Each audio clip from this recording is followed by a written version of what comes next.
Greetings, and greetings once again. Welcome to our program tonight, January 17th, 2022. That's right. MLK Day, Martin Luther King Day, the 17th of January, 2022. Greetings to everyone. The silence of our friends. I'm Georgia Matthews II, and it's my happy privilege to be with you tonight. You have to excuse that alarm going off in the background.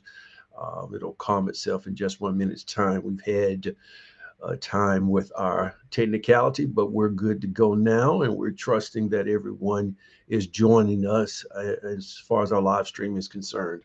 The Silence of Our Friends is our social program. It's the arm of ministry whereby we are tackling the very difficult and sometimes sensitive issues of race in these yet to be United States. And so tonight, I'm asking you to stop whatever you're doing and reach out and touch the rest of the world. You'll do that simply if you're over on the Facebook hemisphere of the world by simply pressing the word share.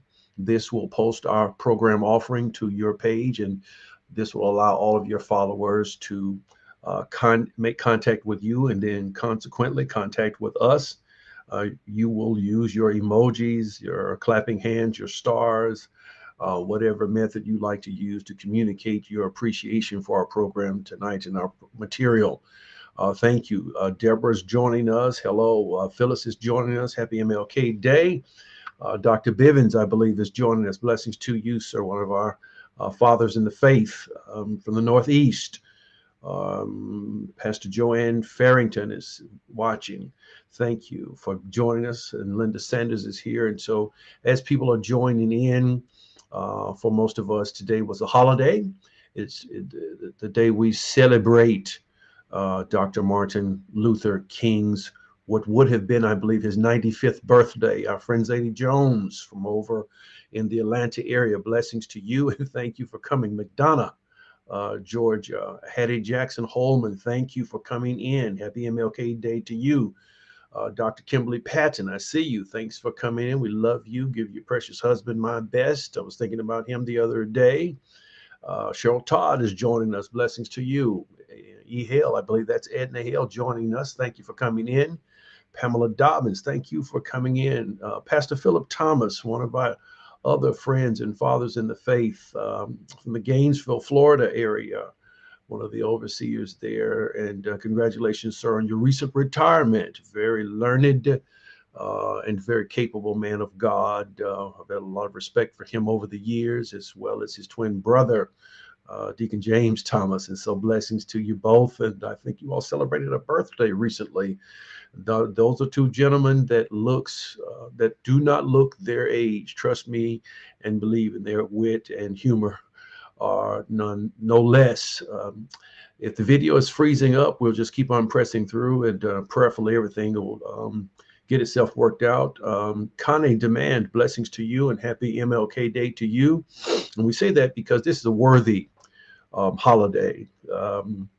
Our campuses, both campuses, are shut down on MLK Day because it's always been my belief, as well as Pastor Jay's, that if we can take 10 other holidays that have nothing to do with people of color and the very virtuous efforts of people of color, then once this holiday, the King Day, was passed, I think it was under President Ronald Reagan, after much finagling and after God gave Ronald Reagan, president then, the foresight and the ability to allow this holiday to press through. We saw it and deemed it very necessary to make sure we included this in our paid holidays for all of our staff. Carlene Ramsey, thank you for joining us. Good evening to you as well. Sandra Smith, blessings to you and thank you on this day of celebration. I agree and couldn't agree more. Theresa Thomas, thank you for coming. We are remembering the life and enduring legacy of Dr. Martin Luther King Jr. And thank God for you and your contributions to history, Theresa Thomas, and to the young minds of students, countless students, as you segregated the Vestavia school system back in the day. She won't talk much about it, but I I'm very proud of her. After moving here, I learned about her investment along with my aunt. She was there first, and my aunt, and taught in the Vestavia school system, which those of you that are familiar with this region, for years, probably since its inception, the metropolitan city, smaller city, feeder city of Vestavia was not designed to take up people that look like me, black, bronze, and brown people. But Teresa Thomas was one of those people who taught in that system, and probably one of the first, I would say. And so I'm Georgian Matthews the second, the egalitarian. I call myself that. Thank you, Tanya, for coming, and thank you for all your contributions with the work in the museum and in Montgomery, and making our history and our story known to so many people. And thank you 1,000 times over for your interest in our cause. Again, an egalitarian is a person who believes in the equality of all people, regardless of the hues of their skin, the caramelization of their skin, and the lack thereof. I believe that Jesus is the Son of God, and just as I believe that that is viable, I believe that by one blood God made all nations and all ethnoses and all ethnic groups. You're very kindly welcome, Teresa Thomas. You're welcome again, Tanya Miles. Um, Albert Einstein, the genius that he was genius enough to make this statement: if I remain silent, I'm guilty of complicity. It was Audre Lorde who said, when we speak, we're afraid that our words will not be heard or welcomed, but when we are silent, we're still afraid of something in some respects. So it's better to be a person who has voice and gives voice to various concerns.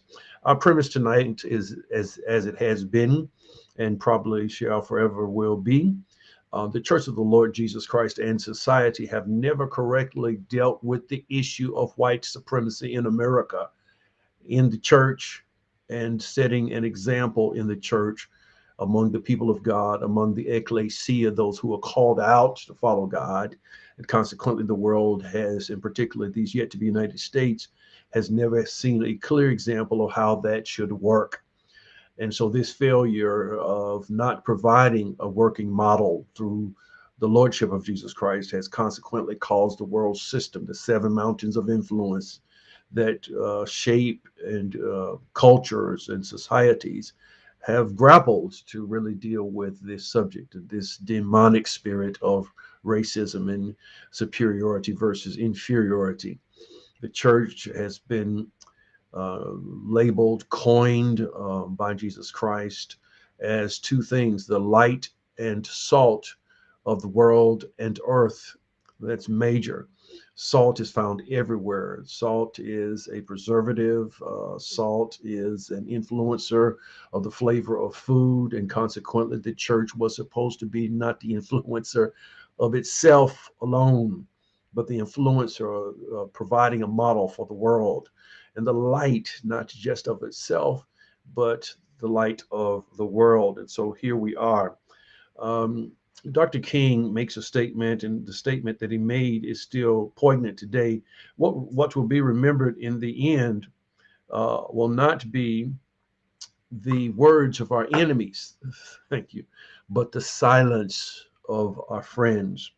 There's nothing in the world, he went on to say in another place, as dangerous or more dangerous than sincere ignorance and conscientious stupidity. And I believe that the world is made of those two groups of people, or maybe a third classification of people, the convergence of both groups: those who are sincere but yet ignorant, those who are knowledgeable but yet stupid as far as their rationale on the subject of race and racism, and then possibly a third group, a hybrid group, a combination of both. And I love the thing that Dr. King says: our lives begin to end the day we become silent about the things that matter. Here at this Silence, we believe in the aphorism, speaking the truth, even if your voice shakes. It was Dr. Frederick Douglass who said to us, knowledge makes a man unfit to be a slave. Thank you, Sam Cunningham, for joining us, and happy MLK Day to you and Frank Campbell, who's coming in. Yes, and so it's our job, it's our quest, it's our effort to give ourselves to provide so much knowledge that slavery or the enslavement of one's mind and one's freedoms become impossible. If that is true, that knowledge makes a man unfit to be a slave. And I will give you my conclusions very muchly at the beginning. Um, Thank you, Charles, for joining us. Blessings to you and your mother. Challenging racism does not make one racist, and that's been a very clever ploy to make people believe that if you deal with the subject, particularly if you're in the church. Thank you, Kelvin, for joining us. Thank you, Rosanna Diviner, for joining us. If you deal with this subject at all, and it's everywhere, and I don't know why it would be awkward for people of God, people who are well thinking, right thinking people, consequently making up the people of God, to deal with this subject of racism, but it's cleverly intertwined with the subject of racism itself, if you even deal with it, if you touch it at all. And so we're not dealing with the building or religion itself or even people, but principles. And the people of God, right thinking people, balanced people should always be principled people. And when you search for what is a principle, you're answering the question not who is right, but better what is right.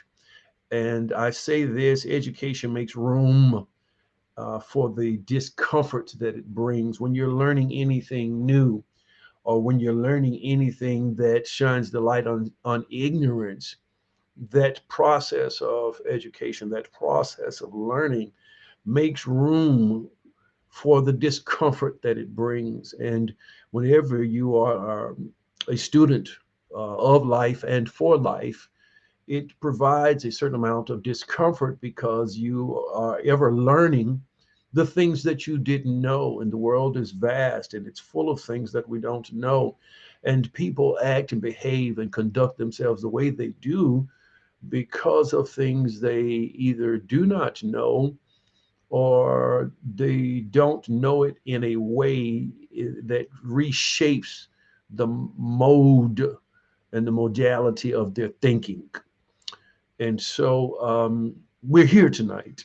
Um, the statistics tell us that in these yet to be United States, that there's 62% of the people that make up the citizenry of the U.S. that are connected to Christian ministries and Christian churches. And if that is a correct statistic, then that should fall in line with the fact that there's a 62% chance when you're dealing with any subject that if the church is doing its job, that Christian values and Christian responses, Christian decisions, and Christian overviews should become a very apparent.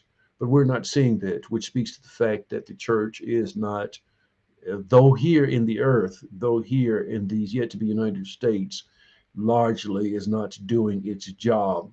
And so we talk about the world system and influencing the world with salt and light. We're really talking about the seven mountains of influence that shape and mold cultures, that shape and mold ethnic groups, that shape and mold people's minds. The mountain of religion, the mountain of family, of education, of government, of the arts, of media, and of course of business and economics. And so our scriptural support tonight for being here is coming from the book of Galatians, the writings of the Apostle Paul to the church, which he founded through the Holy Spirit in the city of Galatia.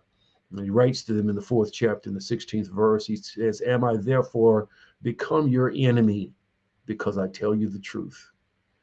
And it is an amazing thing because truth has really, particularly in our world today, two hues. We have situational truth, the truth based on the situation or the circumstance under which or in which people find themselves. The, the, their take on the truth is influenced by where they sit on the particular issues and how the issues affect them. And then I will follow up with that and call that subjective truth, the truth based on the individual's pros and cons and experiences, mores, their norms and values. And then there's the truth, the objective truth, the truth about every issue within itself. Thank you, Tanya Hunter, for joining us. Yes, the church hasn't done its job with racism. Thank you, Deborah Smith. I'm thankful for our church. Yes, yes, okay, yeah, it's on your end, Dr. Bivens, because um, I'm just being told that it's circulated fine on all of our platforms, and so it may be on your end, sir. But again, Dr. King, our program topic tonight uh, comes to us in the form of a question. What if Dr. King had made the decision to be silent? And I follow up with this phrase: he had options. He had options. If Dr. King had been silent, what would be our plight today? We have options, and many people are exercising the option to be silent. But what if Dr. King had been silent? What if Dr. King had exercised other options rather than putting himself um, in a perilous daily condition? I'll get to that in a minute's time. Um, he said this. It was Dr. King who said, history will have to record that the greatest tragedy in this period of social transition was not the strident clamor of bad people. In other words, bad people talking, the chatter of bad people, but the appalling, not appealing, appalling silence of good people. Still true. Still true today, everywhere. I remember being a marketer, and one of the things we discovered by way of surveys is that when people are satisfied with a product, goods, and or services, they will tell one person. But when people are dissatisfied, they will tell 10 to 15 or 20 persons. In other words, bad news travels. They say in journalism that if it bleeds, it leads. People are drawn to bad news.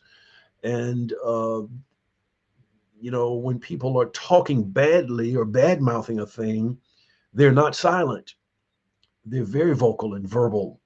But when there's something good, that their words could be used as structures to tear down things that are not beneficial to others, then they are very much silent.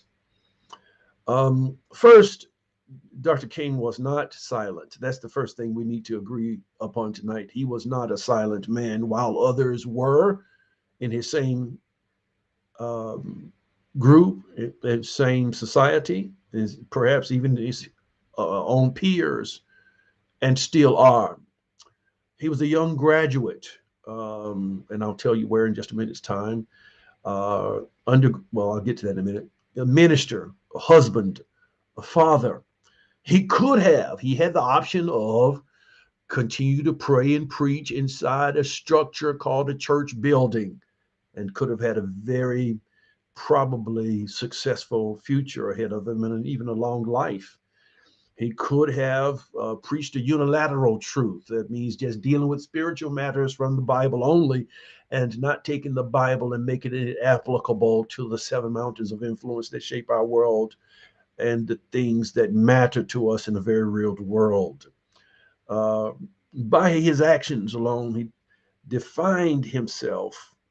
Um, and, self-definition is a very powerful thing to me.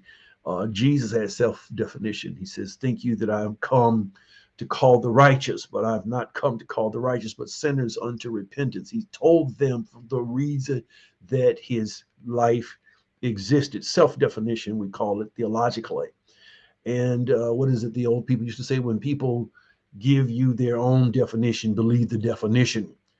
But by Dr. King's actions, he defined the difference, the sometimes rather difficult and intricate difference between the love of God. In other words, in many people, and sometimes in most people's minds, that means don't cause a resistance, don't cause a ruckus, just pray and allow God to handle it. Just pray about racism, just pray about maltreatment and mistreatment, just pray about people who are pontificating the wrong thing, modeling the wrong example. Just pray about people when they show you their ardent disapproval and dissatisfaction for people of color. Just pray about it and God will take care of it. But Dr. King was slightly cut from a different ilk. He dealt with that mentality versus the truth with its multi layers. In other words, truth has so many, particularly racism and discrimination and bigotry and hatred, has so many different layers to it. He dealt with confrontation. Um, he modeled space for education, with the risks of being associated with being misunderstood as a minister. He risked being referred to as a racist, as a heretic, etc. He had much to risk. He had a young family, wife, and 4 children, the safety of his friends. If he had just been silent, all of that would have just gone away. His own prominence, potential prominence, his income, his how history would account for him. Um, Eventually, he lost his life or sacrificed his life for a cause at a time when addressing wrong, particularly systematic racism, had the most certain and definite peril. He had his time with riots. Okay, he wasn't silent. He dealt with Harlem, the Harlem riot, the Philadelphia riots, the Los Angeles riots, Detroit riots, and others. He dealt with face on the war in Vietnam, the assassinations of John F. Kennedy, Malcolm X, then Robert F. Kennedy. All of that was in his same time classification and capsule. I found a quotation where Dr. King said, "This is what's going to happen to me." Dr. King said to his wife, Coretta, after JFK was killed in 1963. "I keep telling you," and I quote, "this is a sick society," but yet he refused to be silent. Let's go to the backstory. King came from a middle class family and had a relatively secure upbringing. His parents were college educated, and his father was a Baptist minister. Daddy King, he was affectionately called. King encountered his first experience with racism at the age of 6, when one of his white playmates told King that his parents would no longer allow him to play with him because the children were now attending segregated schools. In 1944, at age 15, King entered Morehouse College. Note that now. He's a college freshman at age 15. Morehouse College in Atlanta, under a special wartime program intended to boost enrollment by admitting promising high school students. Before he began college, he spent the summer on a tobacco farm in Connecticut and was shocked by how peaceably and peacefully the races mixed in the North. This experience deepened his opposition to racial segregation. While at Morehouse, King was mentored by the then college president, Benjamin Mays, an activist committed to fighting racial inequality. Mays prodded the Black church into social action by criticizing its emphasis on the hereafter instead of the here and now. In my view, there should be an even balance of both because we are living in the here and now only to live futuristically in the hereafter. So, in my view, the gospel of Jesus Christ and the church, his church, should be dealing with both facets of life. It was a call to service that was not lost on the teenaged King. He graduated from Morehouse in 1948.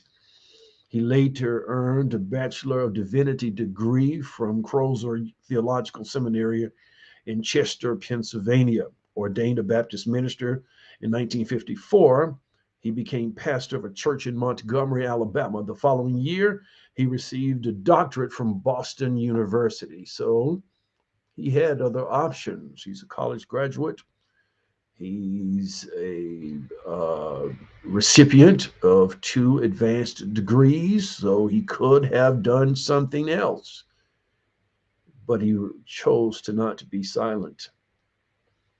On December 1st, 1955, in Montgomery, Rosa Parks, and as I was preparing for this show, I realized that Rosa Parks was about 13 years older than Dr. King. That's right.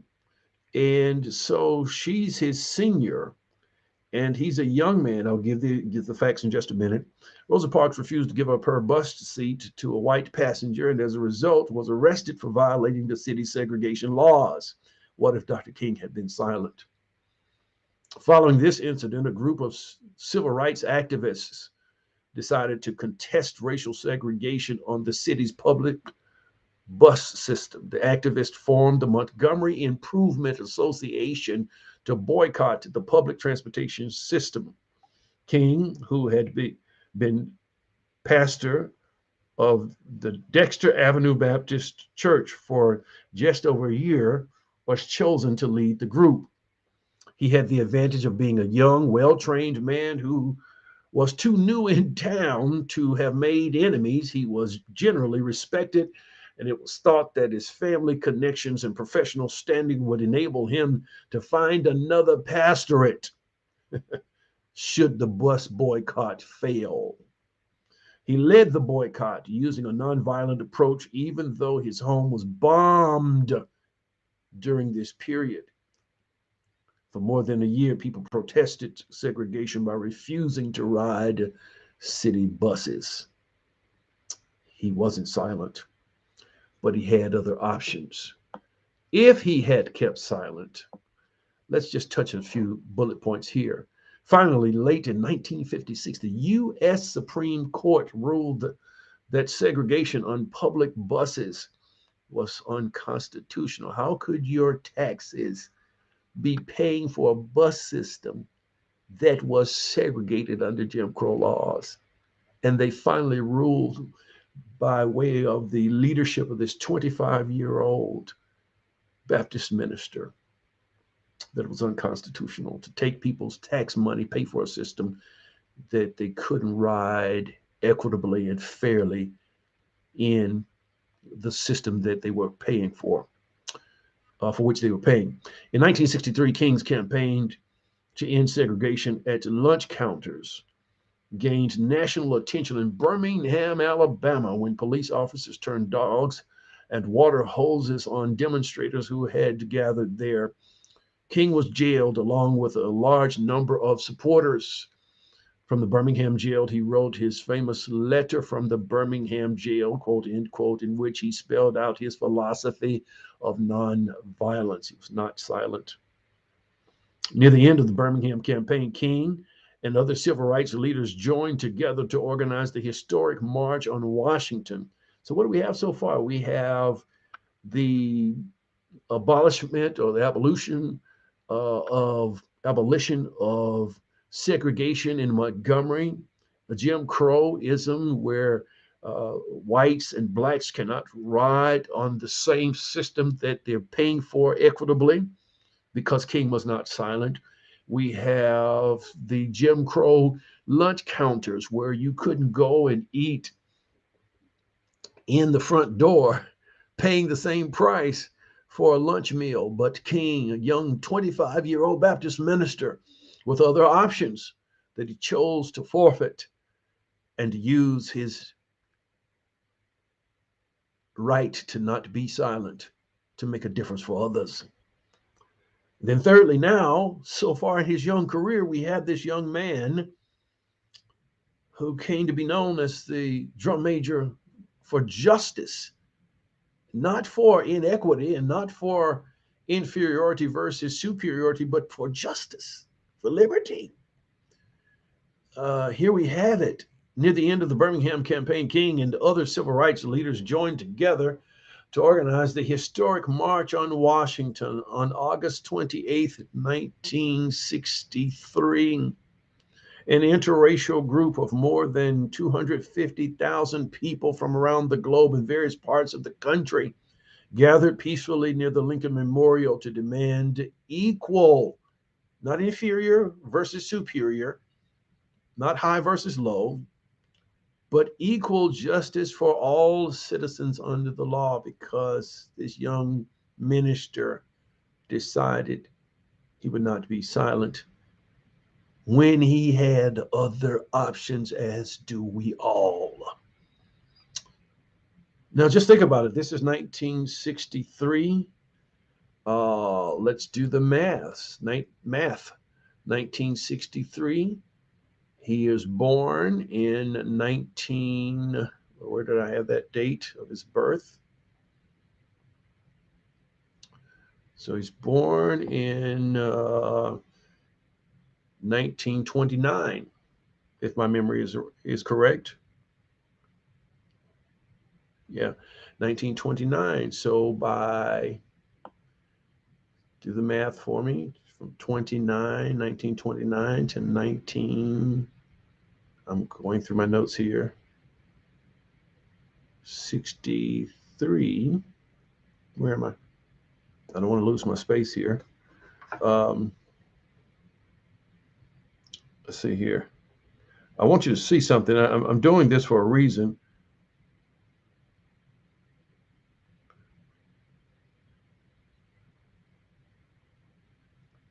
Yeah. By this time now, he's 34 years of age, thereabout, circa 34 years of age. And he's leading 250,000, quarter of a million people, and some say that's a very small number, on the March on Washington. Now, just think about this. Here we have it. Yeah, 34 years of age. And, I remember I was 34 once. Many of you were 34 once, but just think about it. Back all the way up, his start begins at age 25. He's already graduated college. He has already earned 2 post undergraduate degrees, the last including his doctorate, and he's 25 years old with other options. But watch what his refusal to be silenced and silent and silenced have opened for him. You never know what your commitment to be verbal and to be vocal will open for you. It'll get you in trouble. But as it has been said before, there is a such thing called good trouble. I'll let you tell me in the chat, in the comment section, who was the author of that particular statement. And so here it is. So yes, this 250,000 people from around the globe, and they're marching on Washington at the Lincoln Memorial. Touching the background now, this bus boycott going back lasted for 385 days. That's right. You have it, Tanya Miles. I should have known. John Lewis, Deborah Smith. There you have it. Yes. So that's a year and 20 days. Zadie Jones, John Lewis. There you have it. There you have it. John Lewis, Charles Turner. There you have it. Some very astute students here. Thank you all. Kimberly Patton, John Lewis. There you have it. There is such thing as good trouble. Tanya Hunter. There you have it. Good. We're cooking with grease. John Lewis. Good trouble. Teresa Thomas. They're quick on the buzzer tonight. And so it was the bus boycott. One of the minds, the masterminds behind the civil rights movement was a man by the name of initial E, initial D, Nixon, E.D. Nixon, and led by Dr. King. This boycott lasted for, like, as I said, 385 days. During this time, King was arrested. E. Hale, thank you. John Lewis. His home was bombed. He was Subjected to personal abuse and threats, the protest ended on December 20th, 1956. And so, inspired by this bus boycott, King, along with other activists, founded the Southern Christian Leadership Conference, SCLC, in 1957 to coordinate their efforts. And King was the president, its first president, SCLC, until his assassination in 1968. Yes, Wilma Craig, thank you for joining us. The SCLC had a large role in the American civil rights movement. So, what would have happened if he had been silent? He also led what was known as the Birmingham Campaign. Till the 1960s, Birmingham was one of the most racially divided cities in these yet to be United States. Black citizens faced discrimination both legally and culturally. In early 1963, King started a movement against this, which was known as the Birmingham Campaign. When the campaign ran low on adult volunteers, it recruited young students and even children. That's right. The campaign gained nationwide attention when the Birmingham Police Department, led by the infamous Eugene Bull Connor, used high pressure water jets from fire hydrants and police attack dogs on the children of the movement. That's right. The movement ended with Connor losing his job and the municipal government changing the city's discriminatory laws, all because one man decided not to be silent. I'm saying to us tonight that if we decide and make a commitment and a vow to bring this balance that comes from our Christian spiritual teaching and training and allow it to touch our world, what becomes possible? Dr. King achieved success using nonviolent methods of protest. King was inspired by Mahatma Gandhi's success with nonviolent activism. His trip to India made him understand nonviolent resistance better, and he was convinced that that was the way forward for achieving civil rights for American people of color. King was hugely successful in achieving his goals through civil disobedience. That's an important term. Civil disobedience. Because something is a law doesn't mean it is a just law, doesn't mean it is a fair law. And Dr. King and his advisors, his pool of people around him, had a very wise approach to understanding the difference between laws, established laws in the books, and just laws. And so this term was a popular term during the impact of the civil rights movement. Civil disobedience. That means disobeying the laws because they are unjust, but doing it peacefully, and other such practices. This enhanced the stature of nonviolent methods of protest throughout the world. That's right, civil disobedience. Pamela Dobbins. King was Time Magazine's Man of the Year in 1963. In its January 64 issue, Time named Martin Luther King Jr. Man of the Year for 1963, recognizing him as a fearless leader who fought to bring equality in America. He was the first African American recipient of this honor. What if he had exercised his options to be silent, look the other way, and preach a unilateral message that only dealt with the four walls of the church? His efforts bore fruit when the Civil Rights Act of 1964 and the 1965 Voting Rights Act were passed under the hand and the pen stroke of Lyndon Baines Johnson. And most of these rights were enacted into a law. And we're fighting today for the Voting Rights Act to not be an act anymore, or to not to become a bill, to become something that doesn't have to be ratified. I think it's every 20 years or 25 years or something like that. I think the last time it came up was under Ronald Reagan, if I'm not mistaken. But the point of the matter is, under Johnson, Johnson had so much pressure from King and from his demonstrations and from his refusal to be silent that it was the FBI director who said that King at that period was the most dangerous Negro in America because of the way he could influence people. And his influence was not violent influence, it was the influence that came because he refused to be silent. He became the youngest recipient of the Nobel Peace Prize on October 14th, 1964. King received the Nobel Peace Prize for leading nonviolent resistance to racial prejudice at the U.S. at the age of 35. He was the youngest recipient of the award at that time. From 1957 till his assassination, King traveled over, wait for it in the back left of the room, 6 million miles. 6 million miles.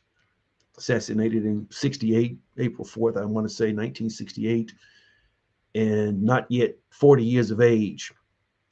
He traveled over 6 million miles and spoke over 2,500 times, appearing wherever there was injustice, right? J. Edgar Hoover was the director of the FBI at the time. He led many protests, wrote 5 books, which include Stride Toward Freedom, The Montgomery Story, Why We Can't Wait, Strength to Love, Where Do We Go From Here, Chaos or Community, and several articles. And so now I want to bring ourselves to an end by examining several of his most notable quotes. And I'm doing this because it's only an hour program, and I want you to just tell me how you feel about these various quotes and how they impact you. And some will impact certain people one way, others will be impacted another way. But quotes further, I thought about it today. A quote is a man or woman's further break with silence. In other words, if I'm making a statement and that statement becomes a quotable, then it is my legacy to the as a testimony to the fact that I was not silent. Perhaps these quotes may be the best way, in my view, to summarize without doing any disservice to this giant's short life, our being analytical of many of his now famous quotes. And these quotes came at various stages of his life. So this may be the easiest way to take a giant who never saw his 40th birthday and try to compress who he was and the and try to come out with, in an hour program, how it was this man was built and what he viewed, what were his views, and how being not silent and being verbal started in a small town at a small Baptist church, led to a worldwide revolution. So let's attack these quotes. The first one is, darkness cannot drive out darkness. Only light can do that. Hate cannot drive out hate. Only love can do that. So here it is.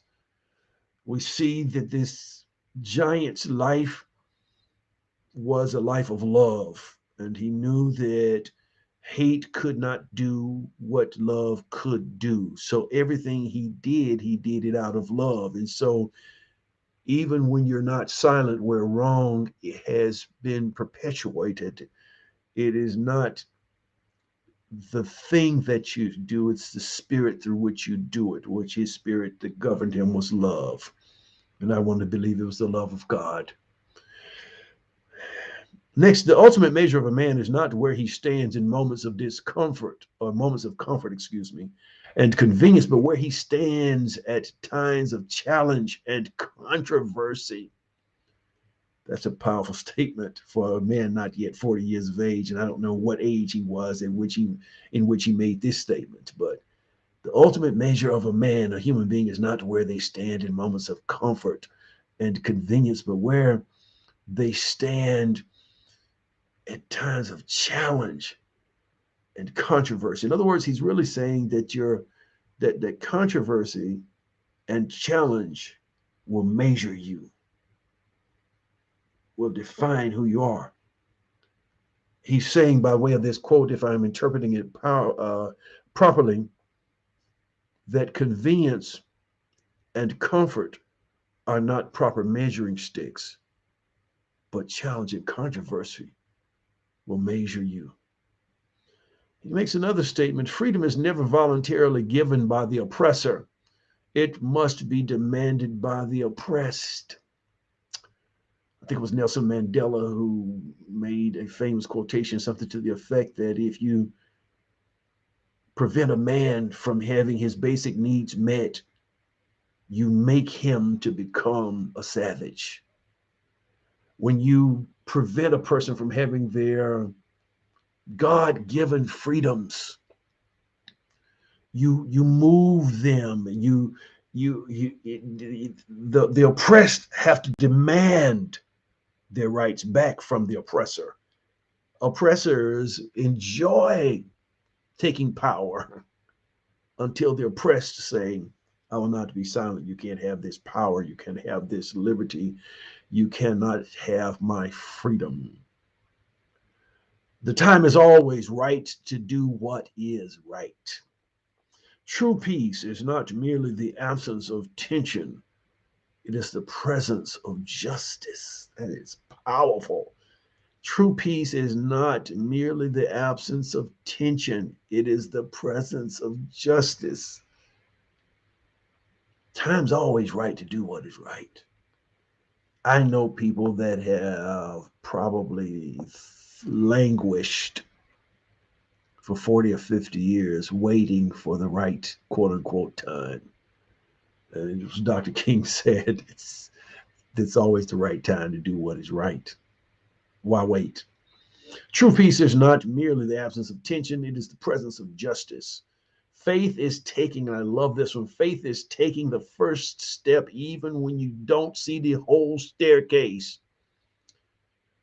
Paul Crouch said something like that to me one day, and when he was visiting one of his studios in Gadsden, Alabama, and I was an invited guest, and he took note of me for whatever reason, and that he made a statement about the 40 networks he later went on to develop.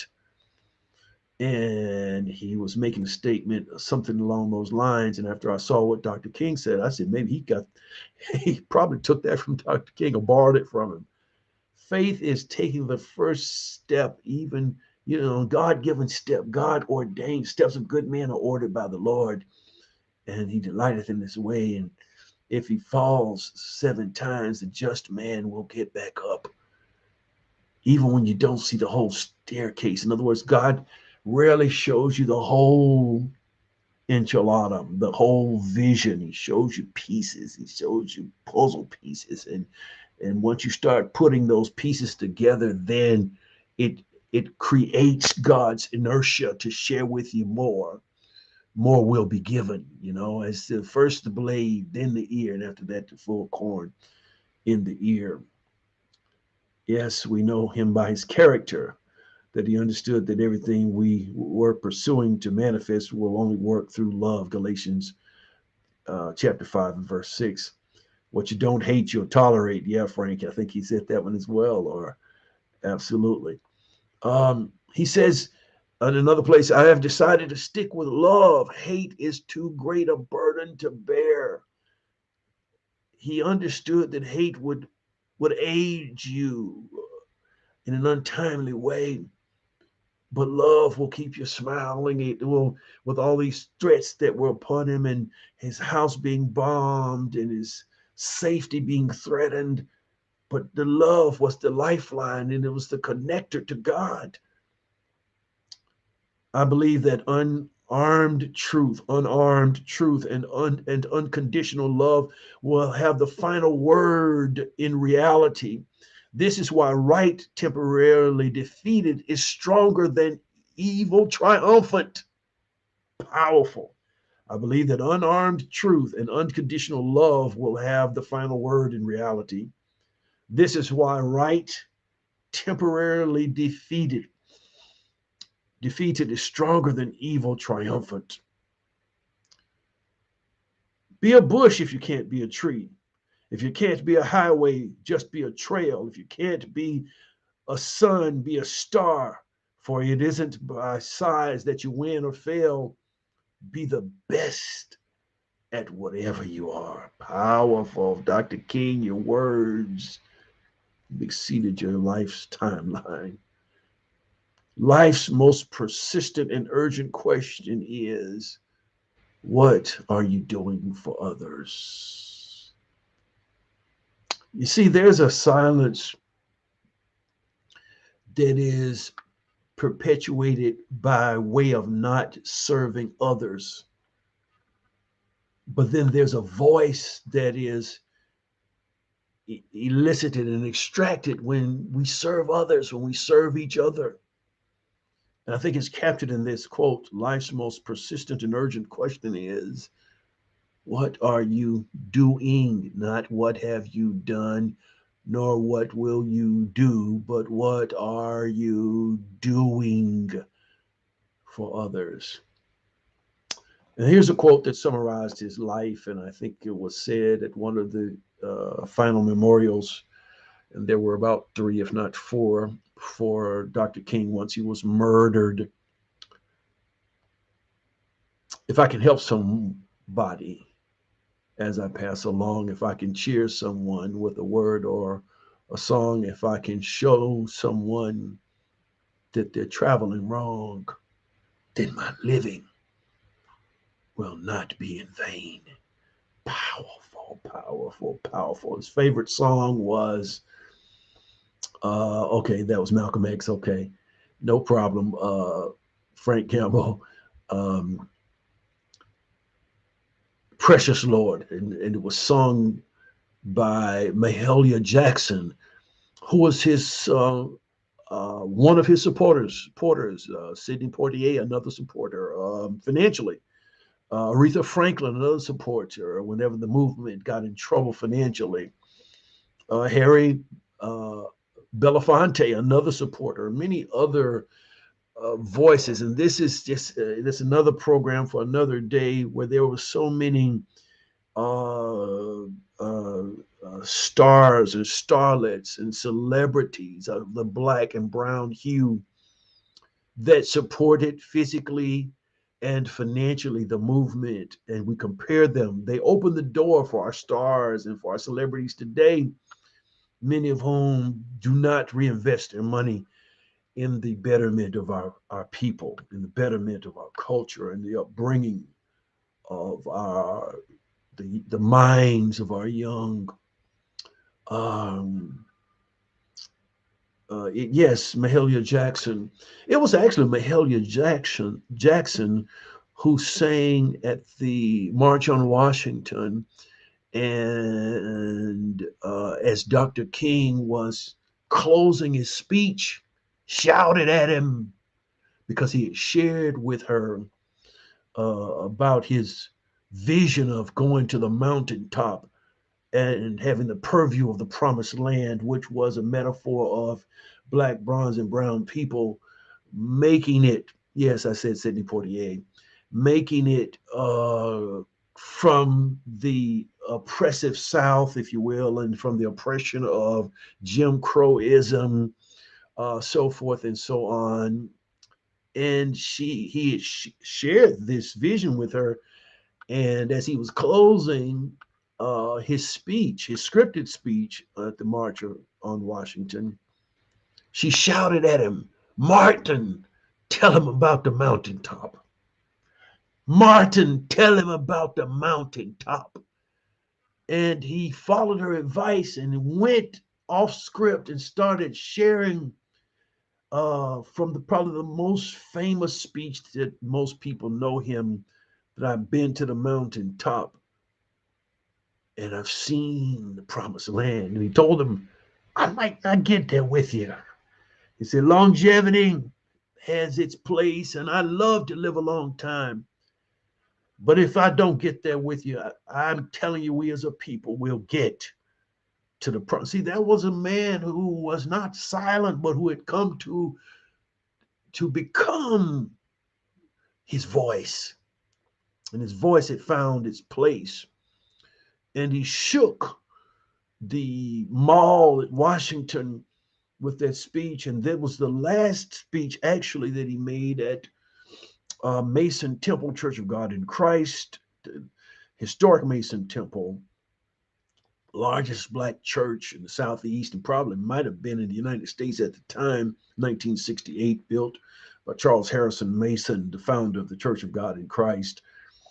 On a rainy night when King was feverish and cold, and decided to stay in his hotel room, and when his friends and associates, Ralph Abernathy and Reverend Kyle and Jesse Jackson, two or three others, when they got there and saw the crowd, they called to back to the hotel and said, Martin, get up and put your clothes on. We're sending the car to get you. You've got to come. If you don't say anything but 5 minutes or 2 minutes, these people have to see your face. And they convinced him to come. And he went off script again and went back to the I've seen the mountaintop speech, as it's commonly known and referred to. Shook Mason Temple.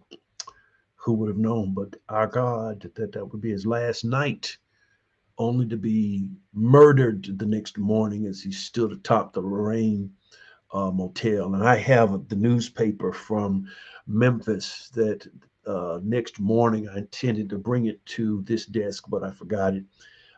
It's one of my prized possessions given me as a gift by someone. And the Lorraine Motel, still, you can feel on the street there, still feel his presence, in my opinion. But here are action items. I have to close.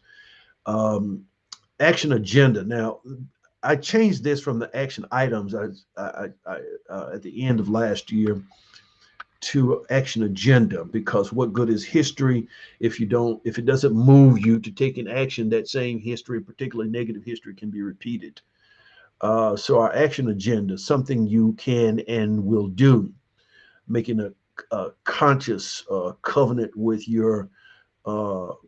yourself.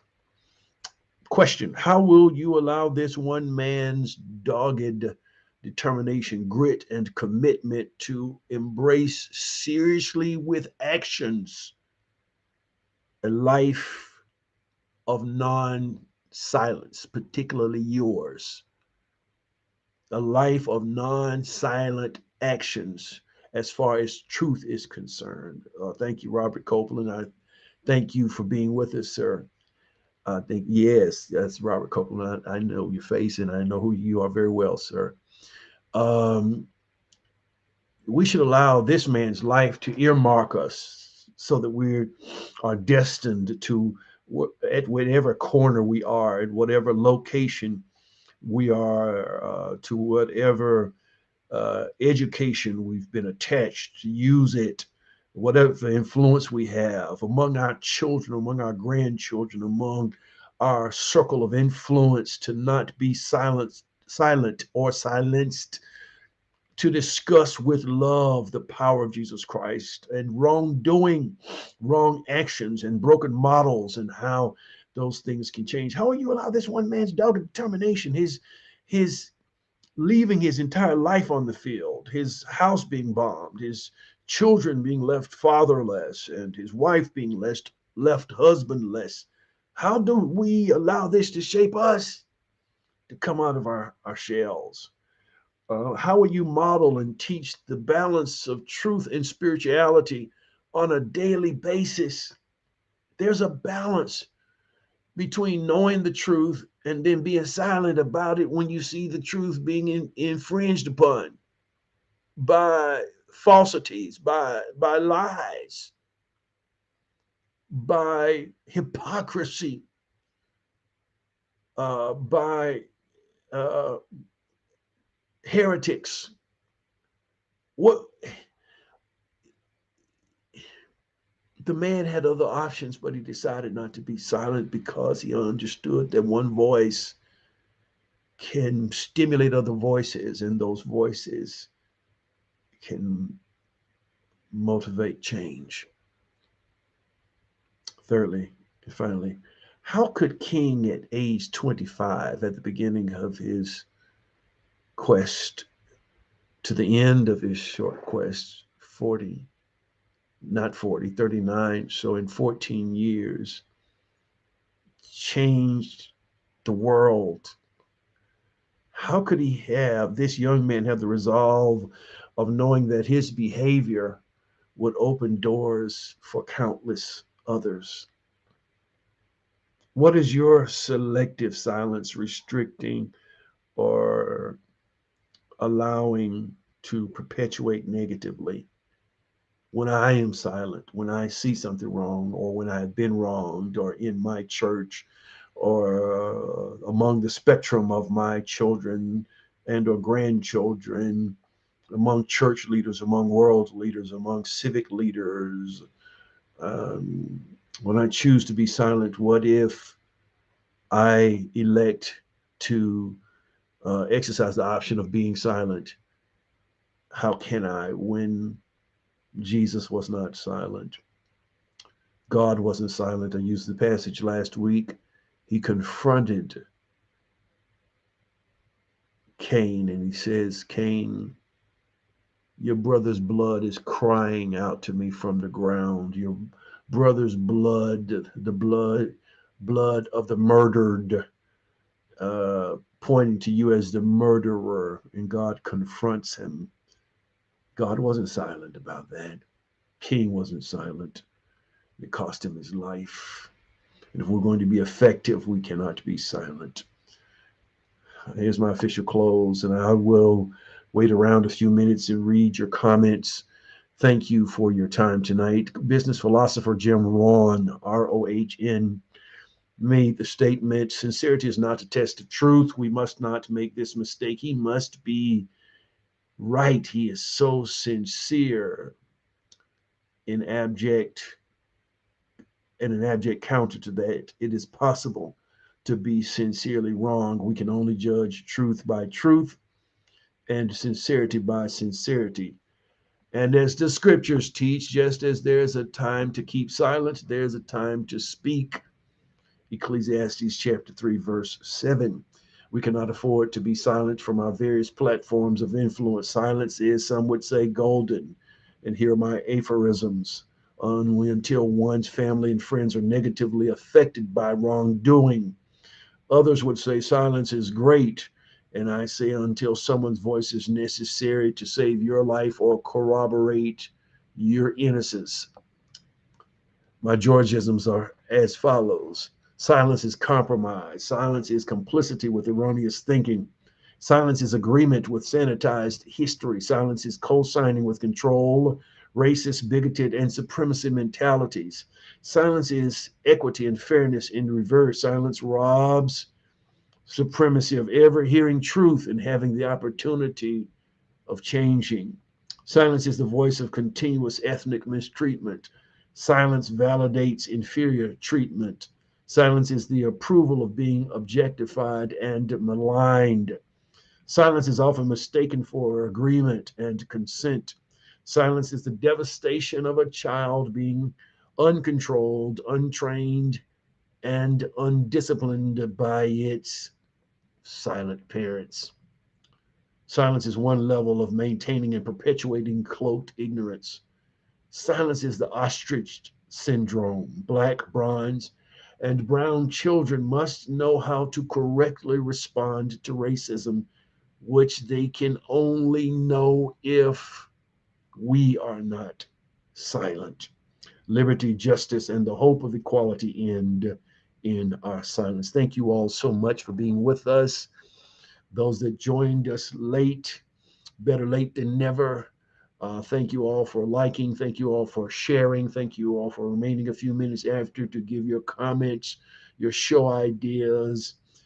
Yes, Cheryl, I thank you for your four sunshine emojis. Dr. King, an eloquent and powerful man of God who would not be silenced. Thank you.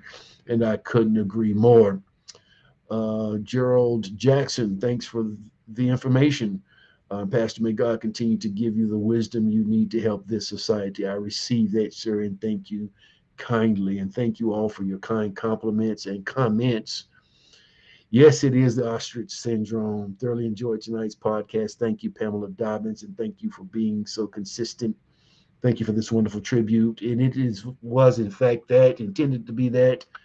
Sam Cunningham, a tribute to the memory of he who would have been 95 this year, Dr. Martin Luther King Jr. Until next Monday at 6:30 p.m. Central Standard Time, I will pray that we will enter before God and ask Him to give us our voice and to give us our non silent impacts. And it will be my prayer that we will make a stance and make a position, make our position known, and be people of courage, people of resilience. Thank you. You top off the MLK Day. Thank you, Robert Copeland. Blessings to you. Blessings to you. Blessings to you all. Thank you. Thank you all so much. Dolores Gaines. Thank you. E. Hale. Thank you. And until next Monday, you all have the rest of your enjoyable evening as we reflect upon the memory, the power, and the magnitude of this God given man, God sent man in the person of the Right Reverend Dr. Martin Luther King Jr. Blessings and peace to each of you until next Monday, 6:30 p.m. Central Standard Time. Remember, we cannot afford to be ever silent again. Blessings and peace.